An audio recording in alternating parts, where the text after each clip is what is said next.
नमस्कार दोस्तों। आज सबसे सुखद समाचार भारतीय जनता पार्टी के लिए ये है कि भारतीय जनता पार्टी ने आज मुलायम सिंह के परिवार में कलह पैदा करने की शुरुआत कर दी, या हम कह दें कि मुलायम सिंह के परिवार में एक तरह से घात लगा दिया। अपर्णा बिष्ट के रूप में भाजपा को एक ऐसा व्यक्ति मिल गया, एक ऐसी लीडर मिल गई, एक ऐसा नेत्री मिल गई जो यादव समाज की वोट को तो भाजपा में नहीं ला सकती, लेकिन एक माहौल जरूर बना देगी। जैसा कि आप सभी जानते हो कि राजनीति माहौल का खेल है। अगर माहौल बन गया तो राजनीति की तस्वीर बदलते देर नहीं लगती, और भाजपा इस बात को भली भांति जानती है कि अपर्णा बिष्ट यादव के आ जाने से हमें अखिलेश यादव का जो वोट बैंक है, उस वोट बैंक को हम प्राप्त नहीं कर पाएंगे, उनको डिस्टर्ब भी नहीं कर पाएंगे। लेकिन भाजपा को यह बात जरूर मालूम है कि मैं अगर अपर्णा बिष्ट को अपनी पार्टी में शामिल करा लूंगा तो ये संदेश मैं पूरे देश में दूंगा कि मुलायम सिंह यादव की बहू के परिवार में कलह है, और मुलायम सिंह की बहू को मैंने भाजपा में शामिल कराया राष्ट्रहित के नाम पे, देशभक्ति के नाम पे, राष्ट्रभक्ति के नाम पर। एक माहौल बनेगा और उसी माहौल के दम पे चुनाव हारा और जीता जाता है। जैसा कि आपको याद होगा, जिस लखनऊ कैंट से भाजपा अपर्णा बिष्ट को लड़ाना चाहती है, जिस लखनऊ कैंट की विधानसभा क्षेत्र से 2017 में अपर्णा बिष्ट कैंडिडेट थी और चुनाव हार गई थी, वो दोबारा लखनऊ कैंट से टिकट चाहती थी। और इसी टिकट की चाह में जब देखा उन्होंने कि अखिलेश यादव से कोई हरी झंडी नहीं मिल रही है, तो वो तुरंत भाजपा से संपर्क कर ली। भाजपा से योगी आदित्यनाथ से उनके मधुर संबंध थे, चूंकि दोनों लोग उत्तराखंड के हैं, और उसके बाद वो भाजपा को ज्वाइन कर ली। अब वो लखनऊ कैंट से निसंदेह कैंडिडेट भी होंगी। लखनऊ कैंट से, जिस लखनऊ कैंट से रीता बहुगुणा जोशी अपने बेटे मयंक जोशी के लिए टिकट मांग रही थी। अब रीता बहुगुणा जोशी का बहुत ज्यादा योगदान या क्रेज कहें भाजपा में नहीं है। भाजपा सिर्फ एक माहौल बनाती है। जब 2019 में जरूरत थी रीता बहुगुणा जोशी का, तो उनका यूज किया, उनको अपने पार्टी में शामिल भी कराया कांग्रेस से, और कांग्रेस शामिल कराने के बाद ये लोगों में माहौल बनाया कि हमारी सरकार आ रही है, लोग हमें ज्वाइन कर रहे हैं, हमें सफलता निश्चित रूप से मिलेगी। लेकिन जब उनका काम हो गया तो अब परसेप्शन बनना नहीं है, तो दोबारा क्यों उसको शामिल करेगी। इसीलिए रीता बहुगुणा जोशी को चांस नहीं दिया, बल्कि चांस किसको दिया? अपर्णा बिष्ट यादव को। हमारे समाज को, हमारे तेली समाज के लोगों को यह सोचना पड़ेगा कि परसेप्शन माहौल बनाना पड़ता है। राजनीति परसेप्शन का खेल है, और इसमें हम लोग पूरी तरह से असफल, असमर्थ रहते हैं। अगर हमने किसी भी पार्टी, चाहे सपा हो, बसपा हो, कांग्रेस हो या भाजपा हो, अगर हमने उनको ताकत दिखा दी, उन्हें लगा कि इनके आ जाने से हमारे वोट बैंक पे कुछ असर पड़ेगा, एक माहौल बनेगा, तो निश्चित रूप से हम इसे शामिल कराते। जैसा कि आप जानते हैं कि तेली समाज से छोटी सी आबादी निषाद की है, तेली समाज से छोटी सी आबादी कुर्मियों की है, तेली समाज से छोटी सी आबादी नोडिया जो चौहान लिखते हैं पूर्वांचल के जिलों में, उनकी है, और छोटी सी आबादी राजभरों की है। लेकिन अखिलेश यादव उसी माहौल, उसी परसेप्शन को बनाने के लिए जो पिछली बार भाजपा ने बनाई थी, उसी माहौल को बनाने के लिए अखिलेश यादव ने जनवादी पार्टी के संजय चौहान को, मौर्य समाज के पहले ही महान दल के माध्यम से केशवदेव मौर्य को, राजभर समाज से ओम प्रकाश राजभर को, और कुर्मी समाज से अनुप्रिया पटेल की माता श्रीमती कृष्णा पटेल को, और मौर्य समाज का ही माहौल बनाने के लिए स्वामी प्रसाद मौर्य को भी लेकर आई। स्वामी प्रसाद मौर्य पडरौना की सीट से हार भी चुके हैं, उनका बहुत बड़ा जनाधार नहीं है, लेकिन वो जानती है कि मैं मीडिया के द्वारा अपने प्रेस कॉन्फ्रेंस जब करूंगा और बगल में बैठाऊंगा उनको, तो एक माहौल, एक संदेश जाएगा इस प्रदेश की जनता में कि हाँ, मौर्य समाज खपा है भाजपा से। इसी माहौल को बनाने के लिए सपा ने 2-4 बड़े नेताओं को, भाजपा को शामिल कराया मंत्री पद से, और उसी का ठीक रिएक्शन के रूप में भाजपा ने अपर्णा बिष्ट को शामिल कराया उसी माहौल को बनाने के लिए, और उस माहौल को संदेश देने के लिए लखनऊ में नहीं उनको ज्वाइन कराया, उनको दिल्ली में ज्वाइन कराया। दिल्ली में ज्वाइन कराएगी तो उसका संदेश पूरे देश में जाएगा, सभी प्रांतों में जाएगा कि मुलायम सिंह के परिवार में बिखराव हो गया है।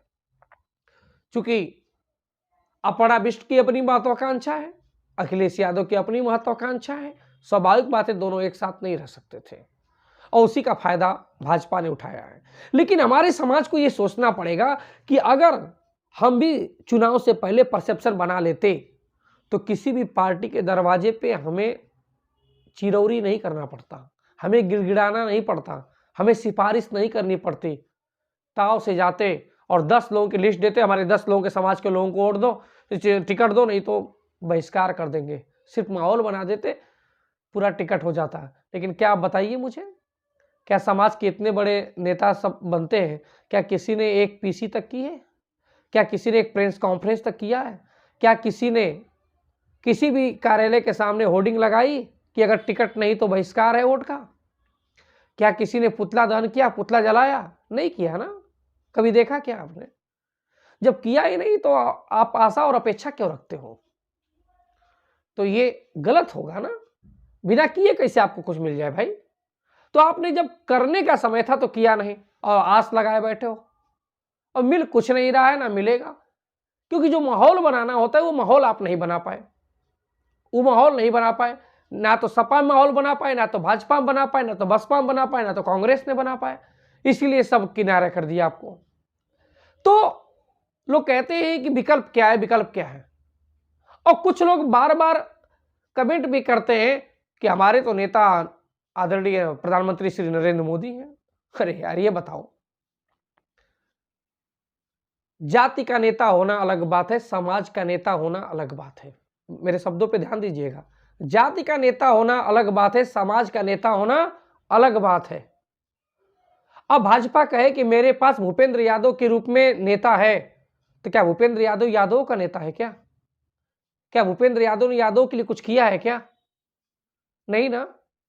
इसका क्या मतलब हुआ कि भूपेंद्र यादव यादव जाति का नेता जरूर है लेकिन अपने समाज का नेता नहीं है। ठीक उसी प्रकार से आदरणीय प्रधानमंत्री श्री नरेंद्र मोदी तेली जाति के नेता हो सकते हैं लेकिन समाज के नेता नहीं है। जब समाज का कोई व्यक्ति नेता नहीं होता तो समाज का कोई कार्य भी नहीं करता है। फिर लोग कहते हैं कि आप लोग मोदी जी की रिस्पेक्ट नहीं करते, सम्मान नहीं देते, उनको पूजते नहीं है। अरे भैया ये बताओ, आप ही से मैं सवाल कर रहा हूं कि ये बताओ कि मायावती और कांशीराम को कौन पूछता है? तो तुरंत बोल दोगे दलित पूछते हैं। मैं पूछूं दलित क्यों पूछते हैं, दलितों के लिए क्या किया उन्होंने? तो आप कहोगे बहुत सारे काम किया। जब 2007 की सरकार में आई तो बहुत सारे काम दलितों को किया, दलितों का इतना उत्थान कर दिया कि दलितों को फर्श से उठा के अर्श पे पहुंचा दिया। उनकी ताकत का अंदाजा उनकी गवर्नमेंट ने दिलाया। तो आंसर तो आप ही दे रहे हो ना कि उनको पूजते इसलिए है क्योंकि ताकत का अंदाजा उन्होंने दिलाया और बहुत सारे काम दलितों के संबंध में किए।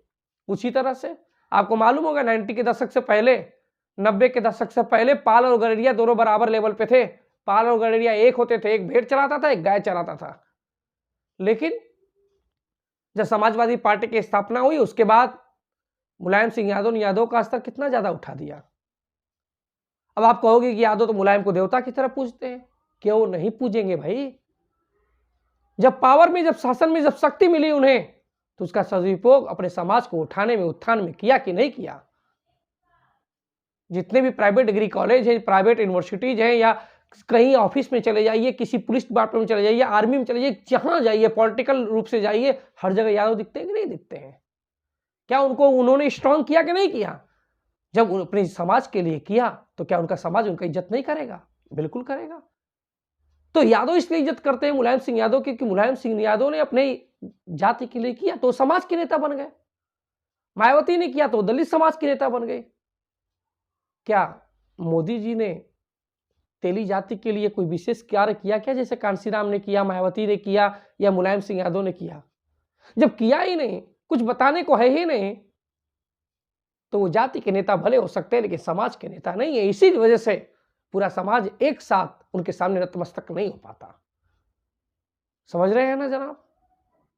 और आप अब कहेंगे कि जाति क्या कह रहे हो, वो तो राष्ट्र की बात करते हैं, देश की बात करते हैं। तो मैं ऐसे लोगों को यह मानता हूं कि उनमें शिक्षा का अभाव है। शिक्षा के अभाव होने के कारण वो राष्ट्र और जाति को अलग अलग करते हैं। ये नहीं जानते कि राष्ट्र का निर्माण या किसी देश का निर्माण या राष्ट्र हित उसी में है जब जाति हित हो। जाति की हित नहीं होगी, जाति की सुरक्षा नहीं होगी तो राष्ट्र का हित कदापि नहीं हो सकता। जाति से होकर ही राष्ट्र का हित जाता है। अगर राष्ट्र को निर्माण करना चाहते हैं, राष्ट्र को सर्वोच्च रखना चाहते हैं, तो आपको जाति को भी देखना पड़ेगा। क्या भारत में और विशेष रूप से क्या उत्तर प्रदेश में बिना जाति के राजनीति और बिना जाति के विकास की परिकल्पना की भी जा सकती है? क्या नहीं की जा सकती।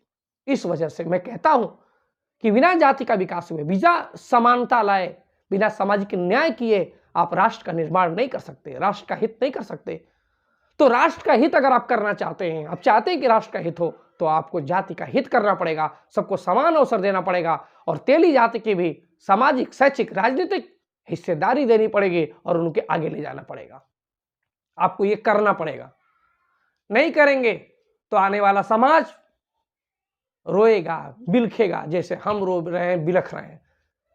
हमारे पूर्वज भी गाली खाए हैं, डांट खाए हैं, आज हम भी थोड़ा बहुत झेलते हैं और आने वाला हमारा पीढ़ी भी झेलेगा। तो इससे निदान पाना है तो उसके रास्ते को खोजना पड़ेगा और खोजने के लिए तमाम ऐसे लोग आने पड़ेंगे सामने जो लोग निस्वार्थ भाव से किसी भी हद तक गुजरने के लिए तैयार हो जाए। ऐसा नहीं होना चाहिए कि समाजवादी पार्टी की अगर राजनीति कर रहे हैं तो सपा के खिलाफ लाख अत्याचारों कुछ बोलने की कुवत और हिम्मत नहीं है। भाजपा की राजनीति कर रहे हैं तो भाजपा के खिलाफ कुछ बोलने की कुवत और हिम्मत नहीं है। बसपा की राजनीति कर रहे हैं तो बसपा के खिलाफ कुछ बोलने की कुवत और हिम्मत नहीं है। ऐसे नहीं होगा और ऐसे लोग कभी समाज का उत्थान भी नहीं कर सकते। समाज का उत्थान करना है तो दिल में आग जगाना पड़ेगा, जुनून पैदा करना पड़ेगा, हिम्मत रखना पड़ेगा और उसी हिम्मत के दम पे आप सक्सेस, आप लाइफ प्राप्त करोगे और समाज एक दिन देखना बहुत आगे चला जाएगा। और ज्यादा लोग नहीं चाहिए, सिर्फ 10-20 लोग ऐसे चाहिए जो इस समाज की रूपरेखा को बदल दें।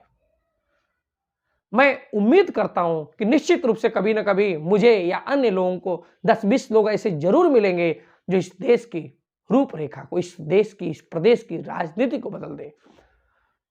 तो मैं इस वीडियो के माध्यम से आपको यह बताना चाहता हूं कि नरेंद्र मोदी में और अन्य नेताओं में क्या अंतर है और यह बताना चाहता हूं कि जाति का विकास हुए बिना राष्ट्र का विकास संभव नहीं है।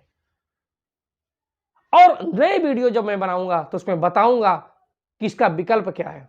लोग पूछते हैं बताइए इसका विकल्प क्या है, क्या विकल्प है। मैं विकल्प के बारे में नेक्स्ट वीडियो में बात करूंगा।